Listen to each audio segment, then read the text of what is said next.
Hello, everybody, and you are very welcome to this episode of Successful Perspectives. Successful Perspectives, of course, is when we deep dive into the topic of leadership and we get to know one of our members of our very selective network, Boardroom by EMIR.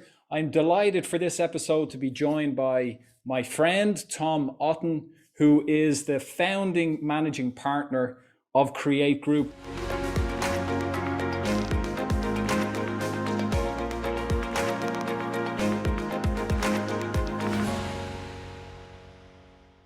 Tom, it's wonderful to have you on Successful Perspectives, and you're very welcome. Thanks a lot, Trevor. I really appreciate the opportunity to have a chat with yourself and the listeners. Great. So let's jump into it. Let's talk about leadership. That's the central idea behind our conversation. May go off into different directions, but that's absolutely fine. Tell me about your leadership philosophy and what has shaped it. Sure. In terms of the philosophy, I think the best way to package it up would be empathetic empowerment. Now, what I mean by that is I don't believe that you can be a true leader of people without really caring about people.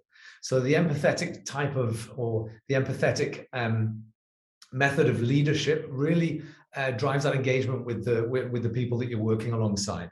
And in terms of empowerment, that I've seen that there's very much an inverse relationship between control and growth.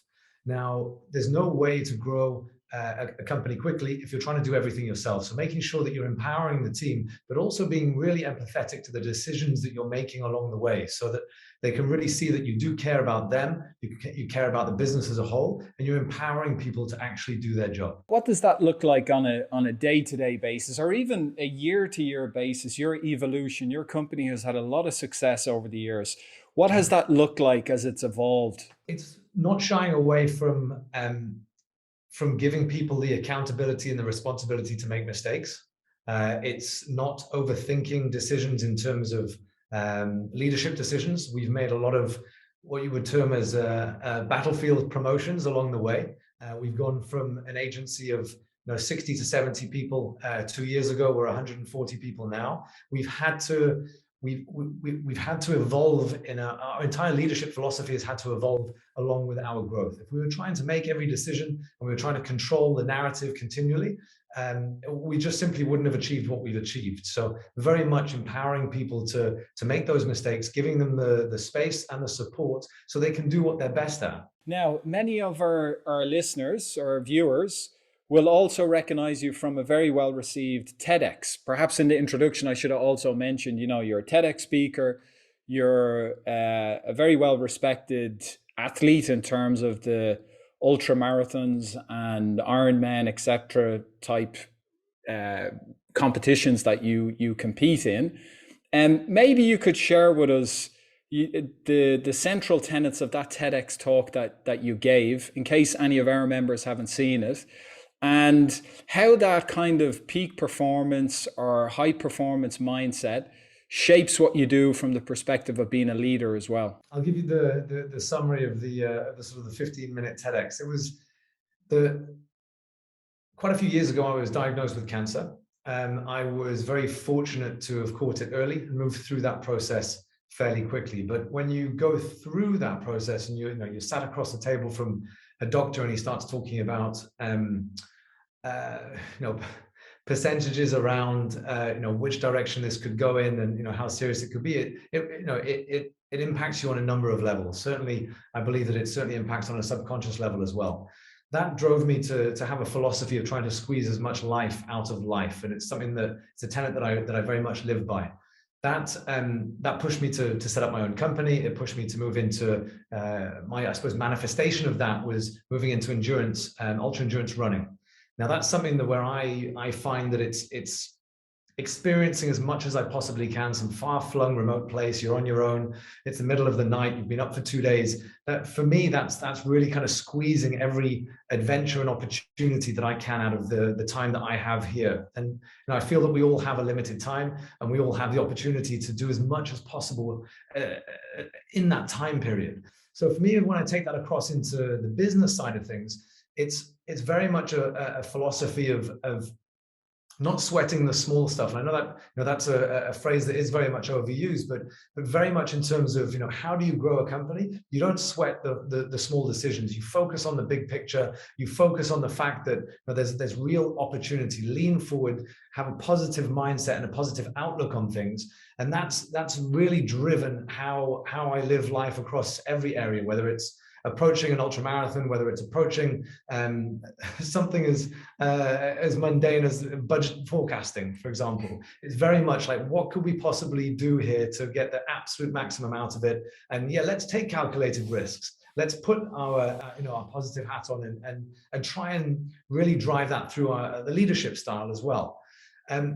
In the business, we're a very positive organization. We have a very strong focus on culture. We have a very strong focus on making sure that there's a positive atmosphere within everything that we do at Create. And I don't just mean that from a superficial level, but very much right the way down through the company, making sure that what we celebrate, what we really put on a pedestal is how you look after each other, how we really have a positive outlook in terms of staff engagement and these type of things. So I think all of that's come through. I mean, that's a long-winded answer to how we got to kind of where we are, but for me on my personal journey, it's very much come from day one, going through that process 12 years ago now, then into sort of starting a company, having a positive outlook, taking advantage of the opportunities that came our way, and we ended up where we are today. Now, Tom, I'm lucky to know you outside of work, and I consider you a friend. What also is interesting about you, if you don't mind me making this observation, is your character, perhaps even before you were diagnosed with cancer, right? When you think about it, and perhaps you'd feel comfortable sharing this, when you were diagnosed with cancer, and I think this is a reflection on your character, you didn't actually tell anyone. You didn't tell your mother, for example, because you didn't want to worry her, and you just went through that treatment yourself, correct? Yeah, that's correct. So it's interesting that obviously going through that kind of that period of introspection when you've been diagnosed, that then pushes you into this period of, okay, let's squeeze as much as I can from life itself. And you go and start this company. It becomes very successful, very well respected.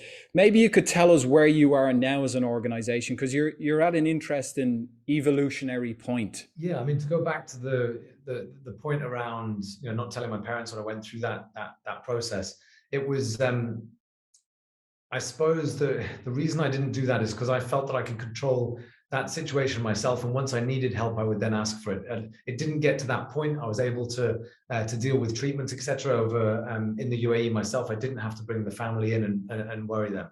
And the way that I thought about it as well was, what benefit, if I don't need that support at this point in time, what benefit is there to worrying other people that I care about so much? So in terms of that was kind of the decision-making process. Going through into the company side of things, where we are now and how we are at inflection point, as you said, we're really at a stage of growth where we are taking the next step. We've grown 80% between 2020 and 2021 in terms of top line, and it's changed our organization. We've gone from what I see as a small startup, certainly mentality and organizational structure, through to a more robust structure that we're able to build upon. And that's the narrative and the conversations we're having internally now, is not so much survival mode of, okay, we're going through growth, but there's a speed wobble, and how do we make sure that this doesn't come apart? That was a conversation that we were having at periods of time, to be quite transparent, in the middle of last year. But as we go through into end of 2021 and into 2022 now, we have a much better structure in terms of the operational side of the business, whether that be through finance or through ops. And we're able to look at how we move into new markets, how we scale the business up, and how we add another 60% of growth on top of that again. So it really is an interesting time in the business. It's challenging in a different way, but very much, again, going back to my previous points, we're in the very fortunate position to be sat in a boardroom making positive decisions around where should we invest, where is the positive move, strategically, where do we go next, We've got Web 3.0 coming in. We've got NFT conversations, crypto conversations. Where do we play in the space of the metaverse? These are all very, very positive conversations to be having. We're fortunate to be in that. But we have been through the ringer at times as well, when we've been sat in a boardroom talking about survival and talking about cost savings. Like, we've been through that in the past. So I'm proud of how the team's pulled through to get us to the point where we are today. Right. Let's just unpack that a little bit, because again, if I tie two of those threads together there from what you've said since we started this conversation, it's quite interesting, right? You talk about fundamentally your philosophy around leadership is about showing that you care for people in the simplest sense when you boil it down. Then you tie that very personal story of when you were diagnosed with cancer. And what you said to me there was essentially, and I'm paraphrasing, is that you obviously care so much for your parents that you didn't want to worry them, right? You didn't want to lean on them unless it was absolutely necessary. And it seems that to me, and I do a lot of these conversations, the personal characteristics of a leader naturally filter throughout the organization, right? So your leadership style is around showing how you care for people. But the question becomes, have you always considered yourself a leader, right? When you were younger, is this where you would have imagined you would end up being, or is it something you kind of had to grow into and figure out? It's a really interesting way, the way that you've stitched that together. I'm not, but I think it's absolutely spot on. I believe that the reason why I didn't tell my parents that, and it's absolutely who I am. I very much care about the decisions that I make, the impact that they have. So how somebody feels about that, how I've gone through the corporate ladder myself. I understand when somebody in a more senior position makes a decision, how that made me feel at the time. Was I motivated by that? Was I turned off by that? Did I want to leave because of it? All of those sort of things. So a lot of that, which comes down to basic empathy, a lot of the decisions that I make and that we make as a leadership team very much revolve around how this is going to be received by the team. Now, that doesn't mean to shy away from the difficult decisions of leadership, because you have to make those, and you can't shy away from those. But at all times, doing it in an empathetic way, and sometimes that's delivering bad news. Often, hopefully, that's delivering positive news, and how do we get the most out of people to really drive their engagement, their motivation, and then therefore their best work. Okay, so that's where you are now. Think back, perhaps before you started Create, right? Yeah. Would you have considered yourself a natural leader? Let's put it that way. Sure. So in terms of leadership traits, leadership comes in many different packages. If you look back through history, there are many, many different types of leaders with different characteristics. If we all think about a leader now, we're probably all thinking of different people. And if you break them down, they have different character traits and different characteristics. Therefore, I believe that leaves the door open to have many different, anybody can become a leader if they really foster and develop the particular traits that are suited to them. So if everyone's trying to be a type A leader that's going to run through the wall and everybody follows them, that just doesn't suit some people. So I believe that in myself, there are traits that I have really worked on, spent time on to develop into leadership traits. But I believe that that's true for most people. And that there are a few basic threads around communication, around being able to effectively communicate ideas and get people to follow. But outside of that, there are many different ways of doing that motivate different people. So I do see leadership traits in myself that I've fostered, but very much there are different traits in everybody that they can do the same. And as you were evolving, which areas of your leadership did you feel that you needed to work on, perhaps? Because it's an interesting thing. We obviously have a network of CEOs, but these videos also go out, and there's a lot of less experienced individuals that get a lot of inspiration when they hear the journey that people have been on. So I think a lot of people maybe from the outside might look at you and think, oh, Tom is just a classic leadership type personality. And it's interesting for them to also hear, well, no, not quite. There's other areas that I had to work on. What were they, or how did you approach it? Absolutely. The key one for me, I think is a common one, was public speaking. Now, I wouldn't put my hand up in class. I didn't want to. I always try to keep my head below the pulpit. I didn't want to stand out. And I think that was, in my upbringing, I was moving around schools a lot. We moved as a family. So inbuilt in me was blend in, blend in, blend in, because I was always trying to blend into new communities, which I found quite difficult as a child. And I take that through into, as we grow and we have different responsibilities, it was difficult for me to be putting my hand up and I suppose communicating ideas to public, to rooms full of people, that then grew, and then obviously with the internet expanded that. That was something I had to force myself to do from day one. And it was particularly difficult. But over time, you just have to. One of the ways that I got around that, maybe this is something that some people could take away, was almost look at a third party. So you think to yourself, what would the ideal version of me do? What would the absolute best leadership version of me do? They would do this. Okay, then I have to do that. So you put your own feelings aside and you think, okay, if I'm trying to be the person I want to be, how would they behave? What would their personality characteristics be? And try and make yourself be as close to that in terms of your behavior and the decisions that you make. And that really, it's a small thing, but it really helped me get out of my own head and say, this is something that I have to do because I want to be that person. But that's the key thing, right? When you don't want to do something, and it seems public speaking is such a common fear for so many people, including myself when I started out as well. I would have been very similar to you. And now this is a huge, huge part of my job, maybe 60, 70% of my job, right? And it's just something I realized, okay, this is like a skill like anything else. I have to figure this out and I have to force myself to get better at it. How do you, and this perhaps where you could draw some inspiration from your training, right? Mm-hmm. Because you do some pretty heavy training would underestimate things. But how do you do something when you really don't want to? Having a robust mindset definitely helps. And if you alluded to the endurance side of stuff, the ultra running, that ultra running is 90% in your head. Anybody can get their physical fitness to a stage where they're able to do what is termed as endurance or ultra running. The rest of it comes down to when things go wrong, how do you behave? And a lot of that comes down to choosing behavioral characteristics that, okay, I know that it's going to be a difficult situation at some point when I get to X. So if we use the race as an example, at some point in this 100-kilometer race, the wheels are going to fall off. No matter how much I prepare, it's going to get really difficult at some point.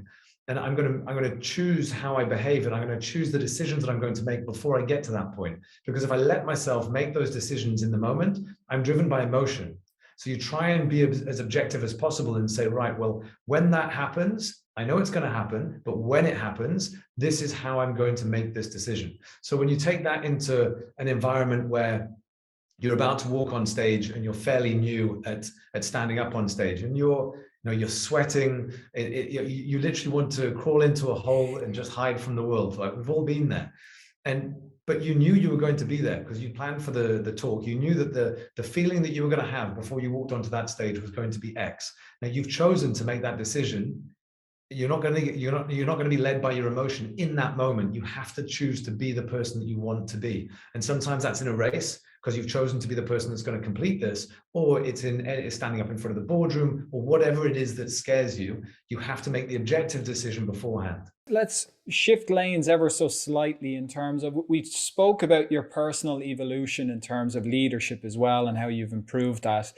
And I've noticed, and I'm slightly older than you, in my career, how leadership styles have evolved, particularly maybe over the last 10 years or so. The typical class A type leader that you would have perhaps had this mistaken stereotype in your head of what a leader actually was or should be, that seems to be changing quite a bit. And I speak to a lot of CEOs in our network, and one actually said something really interesting to me.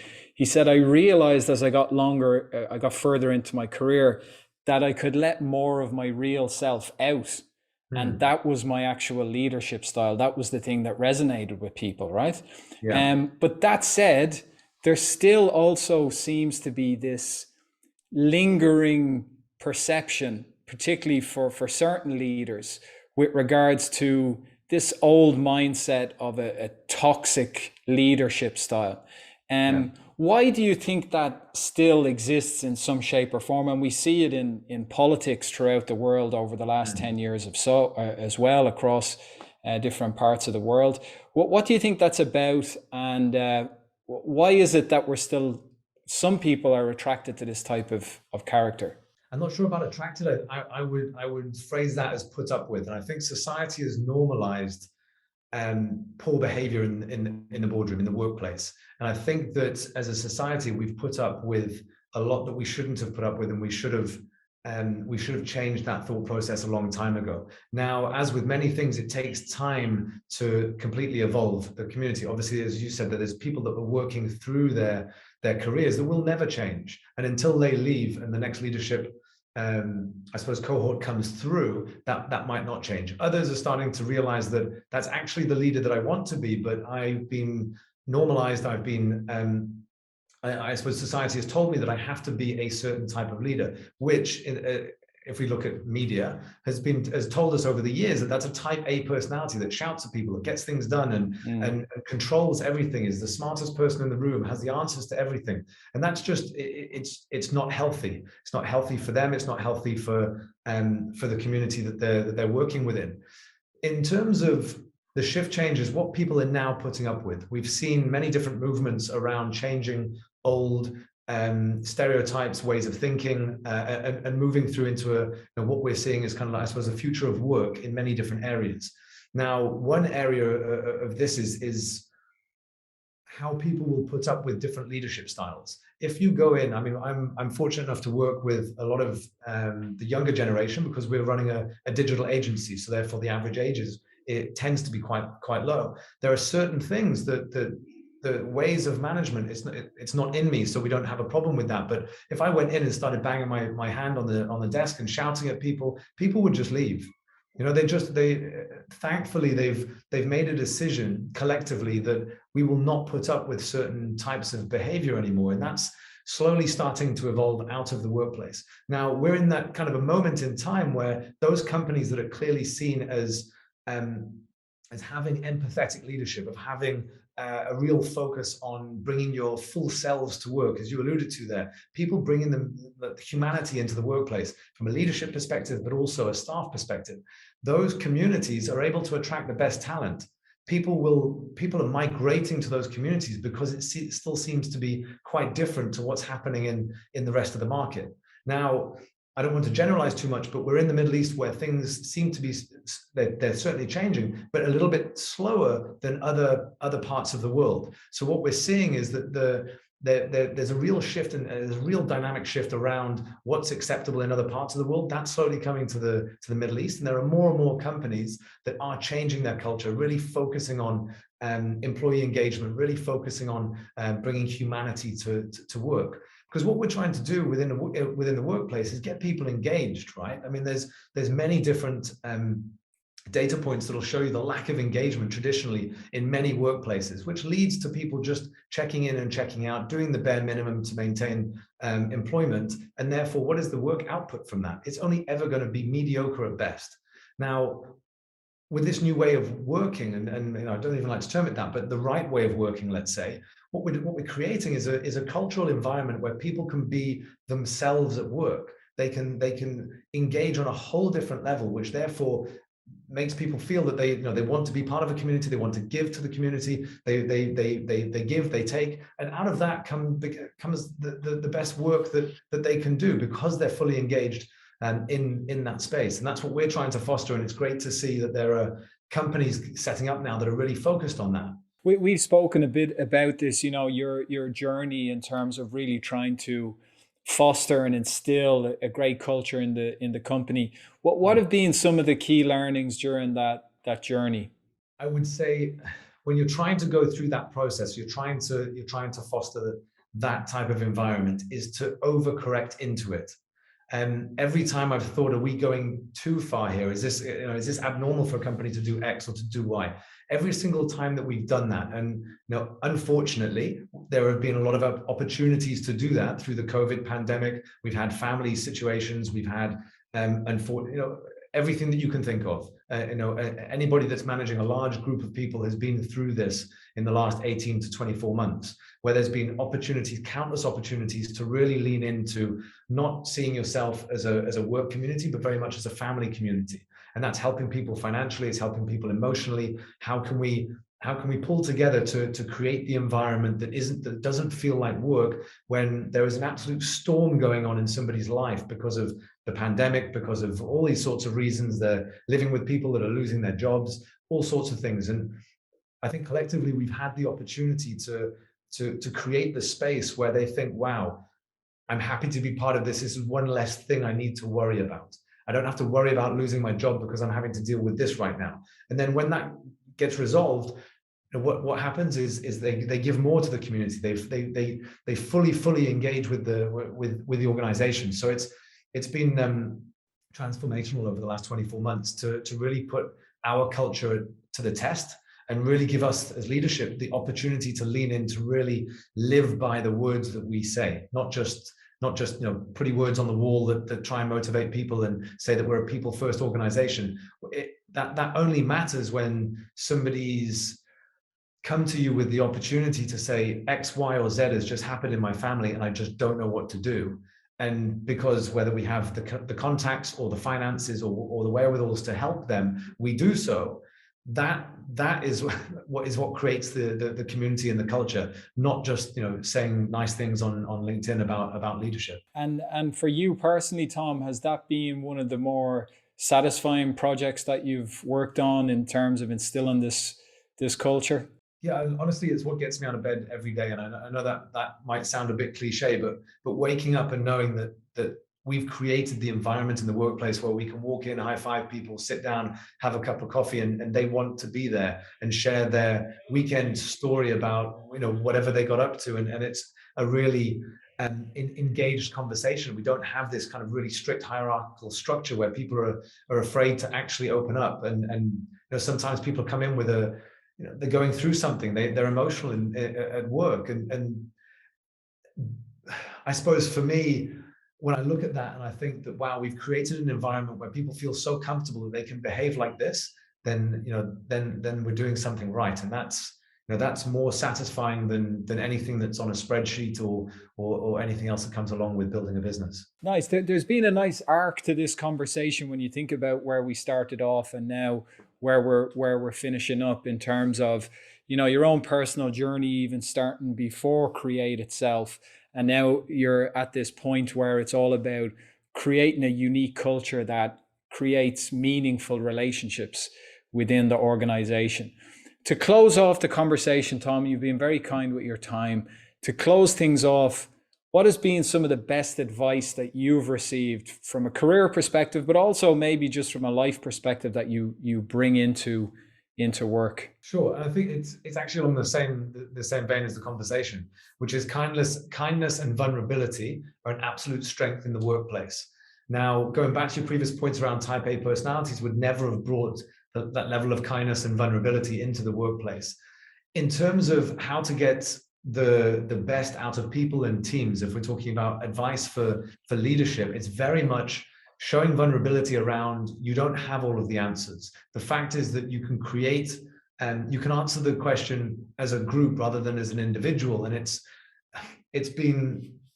took me a long time to get to this point, but it's been liberating once I fully understood that I can put my hand up in that boardroom and say, I don't have the answers, but we'll find it together. I'm not the expert in this. And that's been how that's transformed the leadership team has been phenomenal over the years. So it's very much that kindness and vulnerability in the workplace are absolute strengths, and those are the pillars that we've built the team on. Tom, thanks so much for joining us on Successful Perspectives. Your time is very much appreciated, and it was a pleasure having this conversation with you. Thanks a lot, Trevor. It's a pleasure to be invited on.